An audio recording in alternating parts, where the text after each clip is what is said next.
Hi, this is Randy Finney with Right Side of the Chart, and today is Thursday, April 8th, 2020. I wanted to get a video out to you guys. I want to hit on the charts real quick. I want to update trades. Not all the trades. I won't make it a super long video. That I know I always say, but I'll try to keep this one relatively short. But I want to talk on fundamentals as well as just the charts and the technical outlook for our trades. I'm going to start out here with SPY. I had a question in the trading room. It was a good question, but I want to make sure everyone's clear.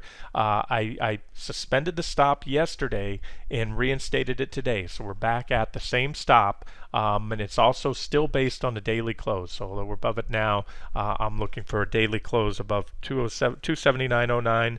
I don't plan to, but who knows? Depending on what I see, I may revise it again. And most importantly, remember, everything on this site, including the trade ideas themselves, are just suggestions. I'm a trader. That's what I do. I do this because I love this, and what I believe may not be what you believe. The risks that I'll take may not be the risks that you want to take, and so keep that in mind. And you don't have to follow these, nor do I want anybody to follow any of these trades religiously. They're just suggestions. I'm showing you what I'm doing, what I think.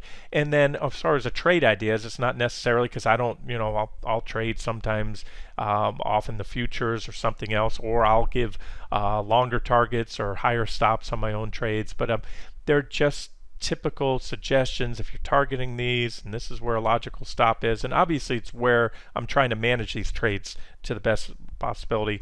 And I also take into account that I have a lot of people out there that, there are a lot of people out there that aren't active traders, and they need these hard stops, they need discipline, they need kind of updates on these trades. So again, takeaway is trade what you're comfortable with, trade the amount you're comfortable with, use stops and price targets in position sizes that are in line with your own risk tolerance, your own outlook for the security and everything else.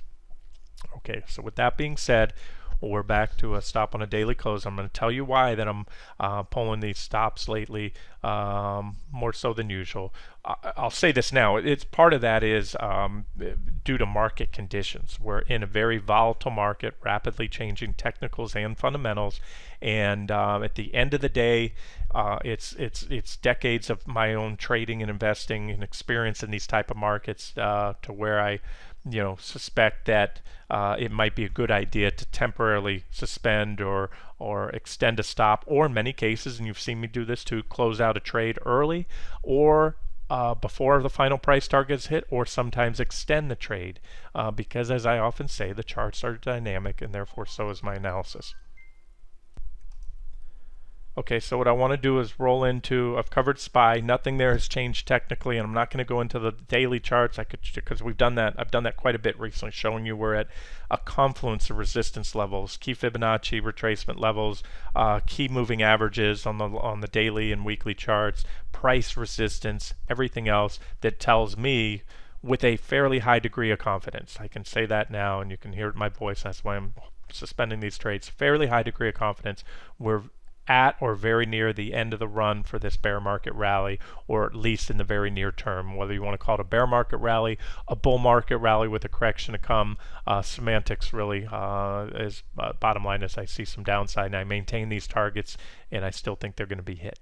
But I'm going to roll into something and talk real quick on the fundamentals because I think this is important. It'll help give you some insight to what I'm thinking right now.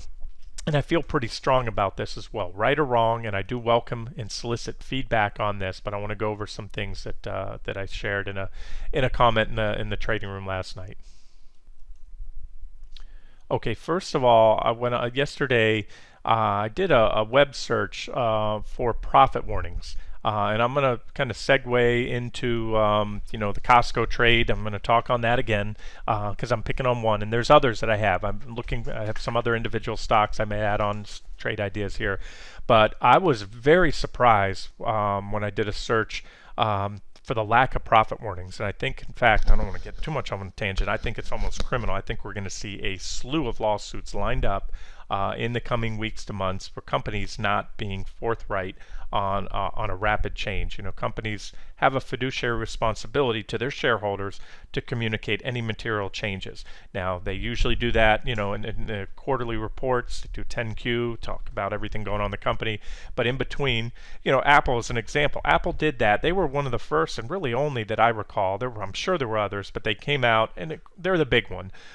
So they caught everybody's attention when they warned profits would be down based on coronavirus, some supply chain disruptions. So, however, there should be a flurry of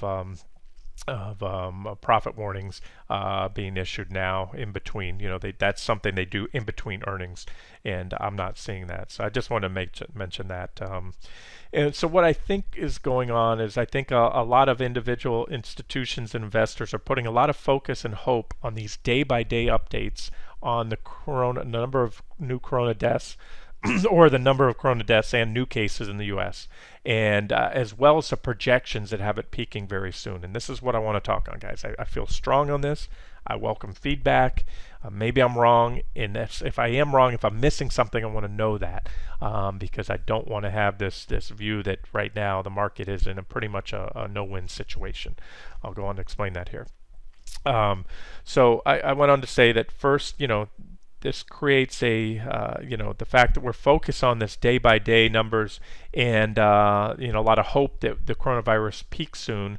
I think that creates a very dangerous situation for the market if those buying on expectations start to see another spike in cases and peak estimates. So therefore, if they're buying now because we expect they're expecting everything to peak off here soon, and that means we've turned the corner. I think that's a very dangerous situation, in my opinion, because it leads to nothing is more bearish than all of a sudden rapid shift in sentiment. And if you don't know what I'm talking about, look at the chart for the last 3 months. We went from rip roaring, everybody bullish, to people were couldn't sell their stocks fast enough a few weeks ago.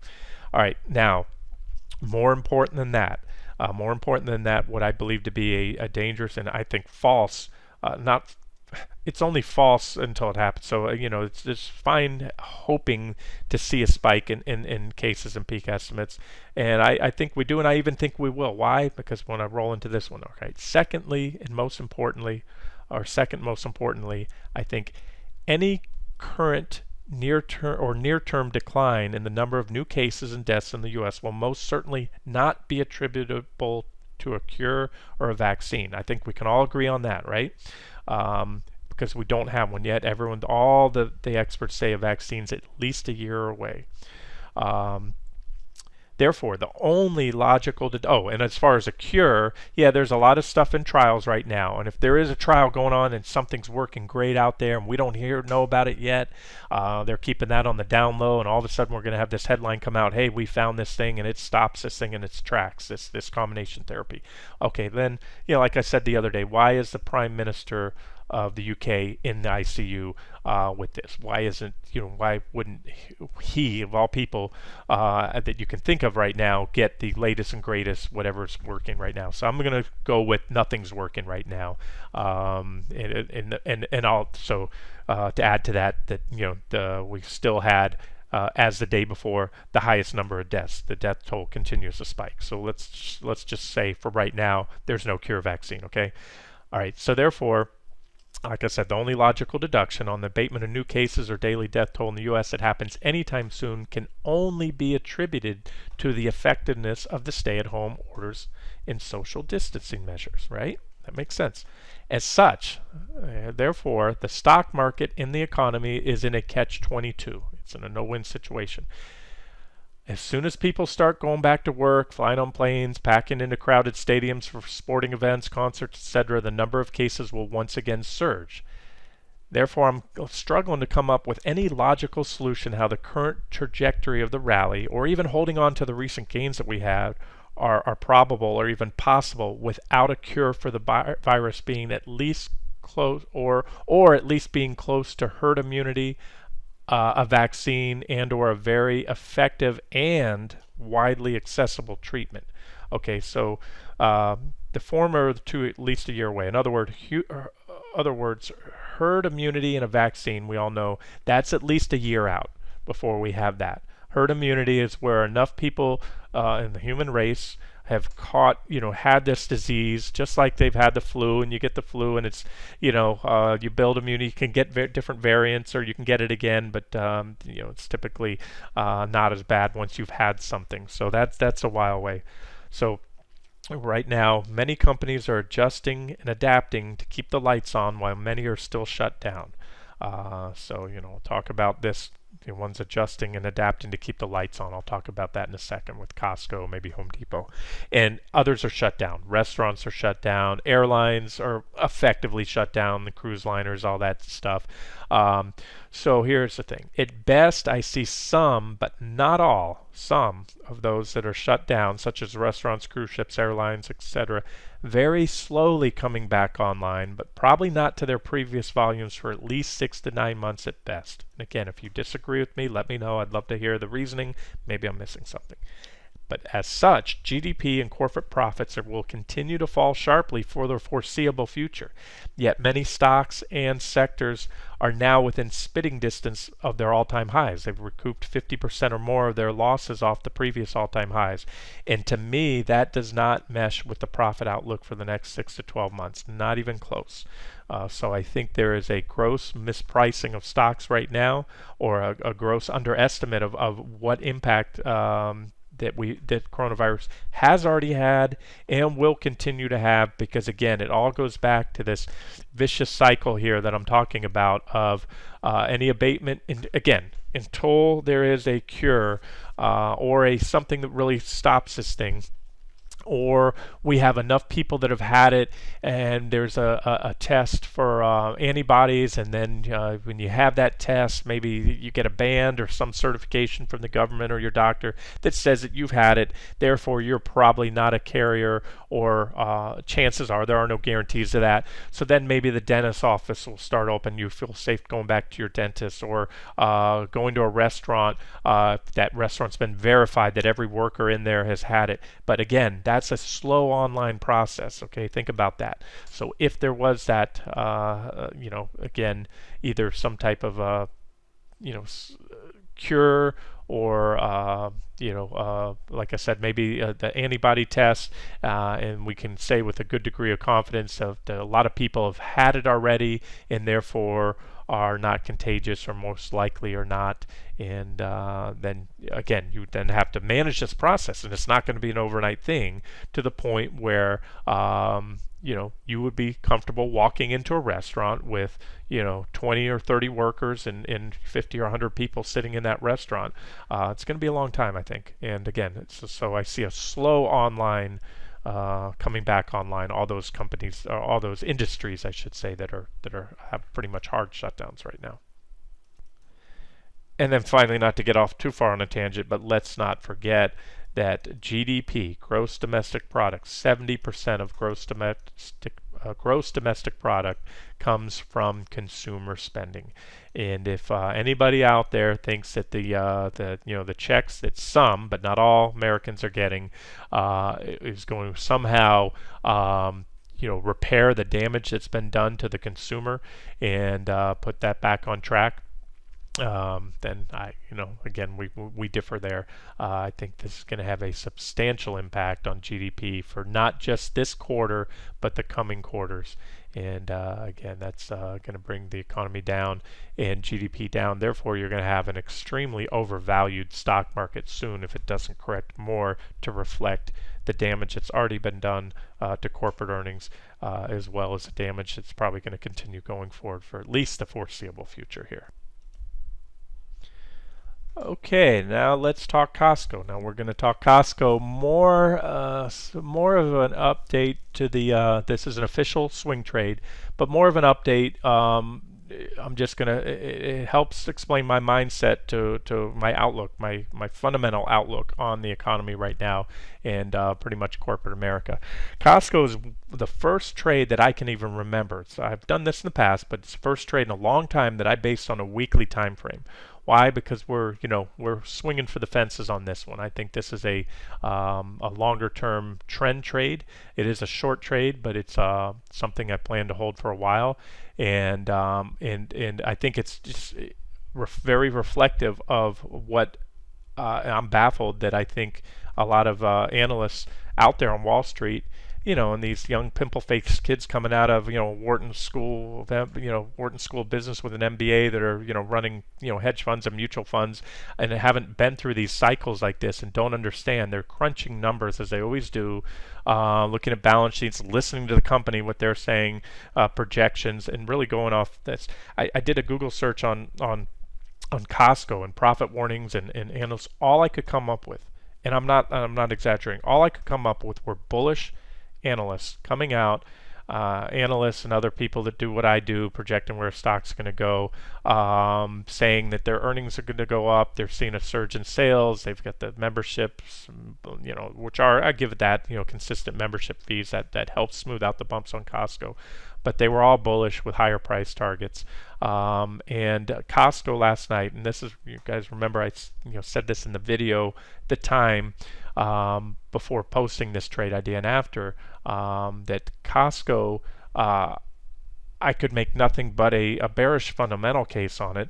I recognized, yes, that they had a surge in sales, and that's what they did. By the way, guys, they just reported last night. They were knocked down in after hours to the tune of about 4%. You can see markets up, but they're down about 2 right now. And what they did is they came out with their February sales. They don't report earnings, as I said, for a couple more months. They had just reported. We're smack between the quarterly earnings report, but they do report month-to-month sales, year over year, and month-to-month comps. And so the February sales were, March sales, it was a 5-week period, were up as you would expect, and as I said they would be up. Of course, we know they're up. The stores, lines are out the door. However, what I said is going to hurt Costco is they're selling toilet paper and hand sanitizer. Profit margins are very small on that, and they're selling groceries. So the 3 things that they're lining up to buy at Costco right now, for the most part, are food, which is one of the lowest margin items industries out there. Grocery stores have tiny profit margins, but they do a lot of volume. So they're not making a lot on every item they sell. Especially the mainstream stuff. They have their niche stuff and all that, and their deli and all that. If you're buying Boar's Head cold cuts, you're going to pay more than the prepackaged meats. But so anyway, I would just want to say that the paper products, toilet paper, hand sanitizer, all those are very low margin items, and that's what people have been lining up out the door to get into Costco in food to buy that kind of stuff. And so what Costco said last night is exactly what I predicted we'd see, is they're higher margin items such as jewelry, and I use the example, they have those kiosks up front. Take a trip to Fiji, Hawaii, Costa Rica. They have all those travel. They have all kinds of other services that they do as well. You can buy cars through them, everything else. New AC in the house, and big screen TVs. So basically, what I had said is now what they've said, that they did see the sales came in, the profits, revenues came in lower than expected because they're selling, or they didn't get into the details, nitty-gritty of that, the total revenues, but they did say that their higher margin item things like clothing, jewelry, etc., they've seen a drop in that. And that, again, didn't take a rocket science to tell you that. You could be in the store and see that's what people are lining up. And then add to that, I said number 2, they've cut back their store hours. So there's a net negative for Costco right there. They've closed the store hours so they can sanitize, come in, and they're paying employees a lot to do that, probably paying them overtime extra to come in and do that. So that's another net negative to them, having reduced store hours. And then finally, they're limiting the number of people coming in the store. So not only are they selling lower margin items, but you're seeing less foot traffic in the store, considerably less foot traffic. I mean, substantially less. And so I think the March drop, what happened in March is just the tip of the iceberg, because remember, this thing kind of ramped up just recently. So anytime you're looking at these numbers, or you're looking at a quarterly earnings report, you're looking at dated, old dated information. Quarterly earnings report will report the last quarter, last 3 months of sales and earnings and profits, but then it takes about a month after the quarter is over till they come out with that. So again, you almost have to look ahead and get in front of this stuff. And now, so I'm picking on Costco here. I'm not, jumping up and down, clicking my heels yet, because we're probably about where I can't even remember exactly where we entered the trade. So we're probably about even, maybe even still slightly underwater, but it is reflective of what I think we're going to see going forward. I had to go to Home Depot last week, about 4 days ago, for something I had to have, and so here was the process there. Home Depot already a couple weeks back closed, reduced store hours to 6 p.m., closing every day at 6 p.m. so they can sanitize the store, paying all the workers to come in and sanitize the store when no one's there buying anything. That's a big drain on the company right there. Reduced store hours, another big drain. They were only letting a very limited number of people in the store. We had to wait out in line in the parking lot. It was about a 15-minute wait easily, with little pieces of tape every 6-7 feet to keep social distancing from everybody. One person left the store, they let another one in. Okay, where am I going with this? Okay, so you obviously reduce sales, right? When I walked in the store, I glanced, because this is what I do. I looked over. Did I see anybody sitting down at the kitchen center planning to do new granite countertops and $30,000 kitchen with cabinets and all that? No, that was a ghost town. I saw people walking in, buying bottled water, the hardware section. If something broke in the house and they needed something, that's what they were buying, the bare essentials. They're not buying luxury items. So it's the same thing. And all I'm trying to do is saying that that's probably magnified across all these companies. Walmart as well, who's seen a surge in sales. Remember, as I said, the surge in sales over last month in Costco too was hoarding. It was stockpiling, and it's going to create a near-term surge that's going to have a drop off in the long term, because like I've said before, you can buy all the toilet paper you want. You're not going to have any more bowel movements, or you're not going to use a bathroom any more than you would have any other point in time. So therefore, go ahead, stockpile your pantry, your closet, whatever, your stock room with 20 cases of toilet paper. You're just not going to buy any for the next year or so. So eventually you're going to see a drop off in foot traffic to these stores for that. I'm talking fundamentals here, guys, and I know I might be losing some of you, but these are the things that I'm just shocked that I'm not seeing out there in the media. I'm not seeing this talked about. I think everybody thinks everything's hunky-dory right now because there's projections for the corona to drop off, and the new number of cases and all that. And again, like I said, if that's the case, they do drop off, and the states lift the stay-at-home orders, and start sending the kids back to school without a cure for this thing or a fix, we're right back to where we started. So okay, so I'm pretty much finished with my fundamental rant. Like I said, right or wrong, maybe I missed something here. Maybe there's a silver lining that is right around the corner that I don't see. And believe me, like I said, I really hope and pray that there is. I'm just, like I said, that's how I see things. I look at things. I analyze things. Think about it all day long. And I like I said, corporate America is not pricing this in. I'm not seeing that. It's not priced into the stock market. We did have a hefty drop, and I think we priced in really what's coming on that initial drop. And now I think we're at the point where we may be at one of the best shorting ops, the second best shorting op in many years, other than the one right here. Berkshire Hathaway. Here's a stock. This is one of many. I've gone through the components, a lot of them, not all of them, but some of the top components in the S&P 500. I'm thinking about putting on some longer-term swing trades on individual stocks here soon. Here's one. This chart is just as clear as it could be to me. You have a bull market trend line that's very, very well defined off the 2009 lows. That's your bull market there.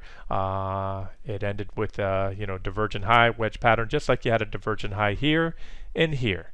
So we're going back over a decade here in Berkshire Hathaway. Let's see what happened from the highs, last divergent high back there early on, and this was a bull market correction here, and Berkshire fell 25%. Here's another bull market correction. I need to turn off that so I can grab here without moving the trend line. That divergent high there was good for about an 18% drop.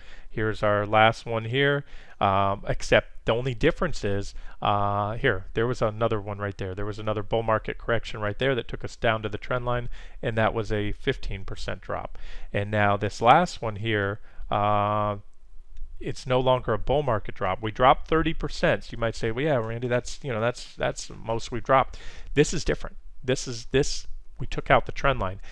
This appears to be the first drop in a new bear market.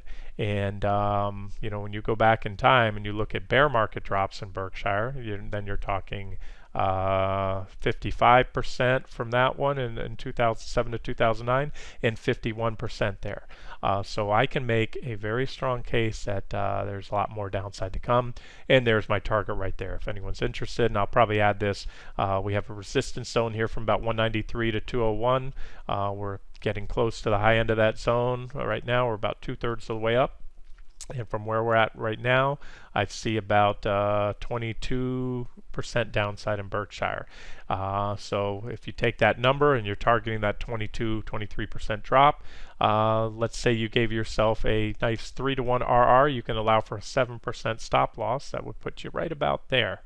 Somewhere a little north of the 40-week moving average, and that would be a 3-to-1 risk-reward ratio.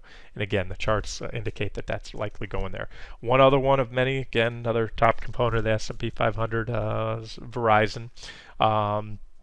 Here's peak to trough. Again, and please understand this. These are bull market corrections. There was your end of the bear market right there for Verizon. That bottomed back in late 2008. And it's been in a bull market since then. But from that point, we had a peak here. You can see these trend lines. We peaked, 30% drop. Peaked here, 30% drop. Peak here, so far just a 22% drop. So this drop, or correction if you want to call it, on Verizon is less than the previous two, which we know in hindsight we can say were only absolutely certainly only bull market corrections. Won't want to call them bear markets. I told you I don't get tied up in that 20% definition of a drop of 20% more as a bear market. I look at this chart and I see Verizon is in, or was in, probably at this point all you can say is it's still in a bull market, but the corrections in that bull market ranged, averaged about 27% or so there, and that drop so far was only 22. So this tells me, just like right here, there was that first drop right there, probably about the same amount. That first drop, corrections usually at least get an ABC wave. Sometimes you get more complex wave structures, but this to me looks like just the first leg down with a kickback rally. Whether I'm right or wrong, I can tell you with the highest degree of confidence that this is an objective shorting entry on Verizon, because we're at this downtrend line right here. See the blue trend line? We're at downtrend line resistance. We're at that key 40-week moving average right there, and we're just below this the downtrend line we broke from this large bearish rising wedge pattern. So I see at most I see just a little more upside before we come in and back test that significant level, and the downside potential. My targets are right here. You can see them laid out. 50. I'm probably going to make this an official trade. That's why I have these targets there for you. But you can screenshot it, take it if you want. I think we come back down here before all is said and done to that 42.83 level, and if so, that would constitute a drop of about 26% on Verizon. Okay, near term, what's the near term outlook? That's longer term stuff, and you have to, when you're trading weekly charts, you have to give it room. You can't, it's hard to nail your entries and exits down to the nearest, percentage point or less. But what you can use, I like to look at these intraday charts. It's a 60-minute chart of ZB, Treasury bond futures. I posted this in the trading room last night as a setup on a breakout of this bullish falling wedge and or a pullback here, which I still maintain if we come a little lower, that 176.301 support. But we broke out above the wedge, and as I pointed out this morning in the charts I'm watching, we're back testing it. That provides an objective entry here. So I'll be watching treasuries. We were back testing them. We're still back testing right now. This to me, it is a bullish falling wedge pattern. Whether it's going to be a whipsaw signal or not, only time will tell, but it's objective. You had an objective entry on the breakout, and you have an objective entry on the back test. Now, more importantly, This helps to align with what I'm seeing in the stock market. Now, the Fed has certainly come in with a bazooka today, and that's what I'll get to, and we'll wrap up here in a second with LQD. They came in and announced a $2.3 trillion in additional lending facilities, and what they're doing, they're directly targeting and trying to stop the potential Armageddon that I've been talking about in the corporate bond market. But here's what Treasuries, this is how I would see this playing out if it does, and it could certainly then take that level out. That's resistance. I would expect a reaction there. Treasuries are the king of risk-off assets. So this meshes with a fade in the stock market today, that this rally gets popped. In fact, we broke out, we were moving up, stock futures were down, if you want to know what happened, and that's why I'm covering this chart.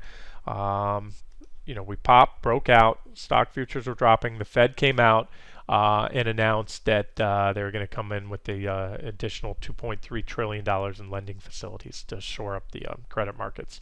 Why? Why are they doing that now when the market's at a multi-week high and retrace, and from the long-term charts, to some probably not looking bad at all because we're close to those all-time highs.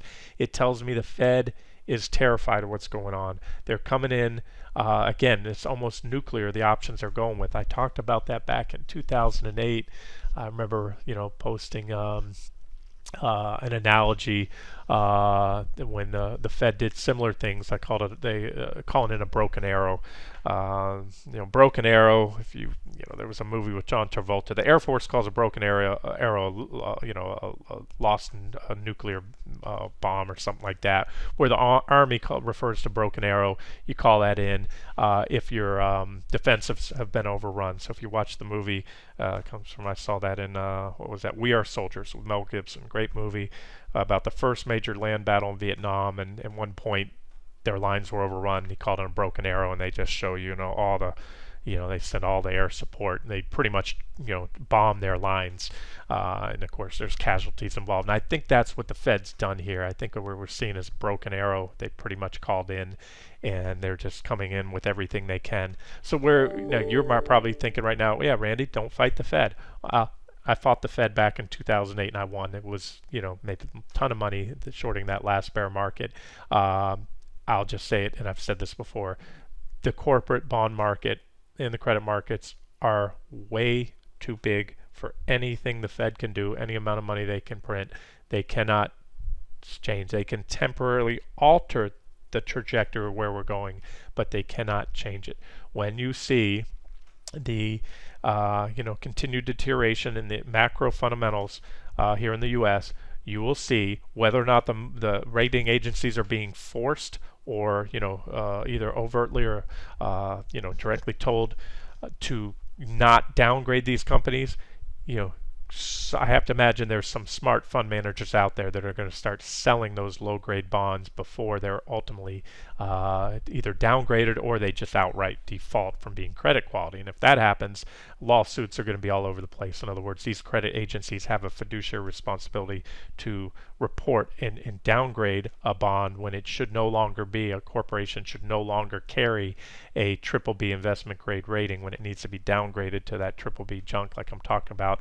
And that's that huge shelf of BBB issuance, and I'll get to LQD in a second. So either way, from a technical perspective, unless the Fed foils the charts, I think we get this today, and then if we can break above there, that would be even more bullish. And what this would mean, this would coincide with a correction in the stock market, meaning that we see a big fade of today's pop, and we drop next week, and probably later today into the close.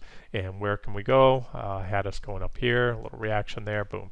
So this rally, if we get it, in treasuries, even if they happen to bring us down a little bit lower here, will coincide with a drop in the stock market. And so this helps to confirm my outlook on the equity markets. This is why I'm going over that CB chart. And it's also a trade idea. If you trade treasury bonds, TLT is a treasury bond ETF that trades a long bond, the same group of bonds that CB does.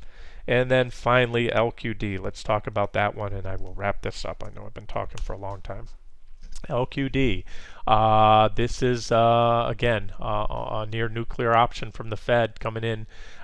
They see what I've talked about for a while, and they're hell bent to stem the corporate bond market. They're outright buying corporate bonds to support the market, and they're also created these lending facilities where they can banks, corporations, they can get the liquidity to stay afloat, and that may work for a while. I don't think it'll work longer term. I've revised this stop. I temporarily suspended it today. It would take one hell of a fade to get there today, so I'm just going to play it by ear. It's only 11:03 right now as I'm doing this video, so we have a few more hours, 5 more hours for the market to trade today before it's over for the week, and I'll make a decision whether to either revise the stop, because we're probably not going to drop down below 126.51 by the close, or just let that one go and maybe look to reshort it once we see how things pick up next week. But I just want to say that I firmly believe over time that we're going a lot lower. LQD is just now at this point in time 3.5% off its all-time highs, where we have the biggest crisis in the financial markets that we've had, bar none, since 2008. The Fed has done they've come in much more aggressively, taken much more swift and much more extreme action so far, and which confirms that we're at this, there's this huge problem right now with the credit markets. Yet we're back to almost where we were at all-time highs. This is a tremendous mispricing, if you will. And again, it's a lot of traders aren't wanting to fight the Fed. In near term, they can hold this up. It's a question of how long can they hold up the corporate bond market. That's the big question. And so if you have patience and time and you're willing to ride this one out, I do think we'll see LQD back down at least to the targets on this trade.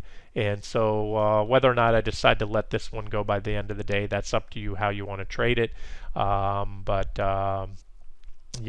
can tell you this, LQD, the upside is limited for many reasons, but among others, the fact that the Fed will come under heavy criticism if the corporate bonds continue to pop up and make new all-time highs, and the Fed is printing money, giving taxpayer dollars to support the credit bond market, and they take it to new all-time highs. No, that is not going to happen. They're going to back off. So this I can tell you with about the highest degree of conviction that I can. The upside in LQD is very limited from here.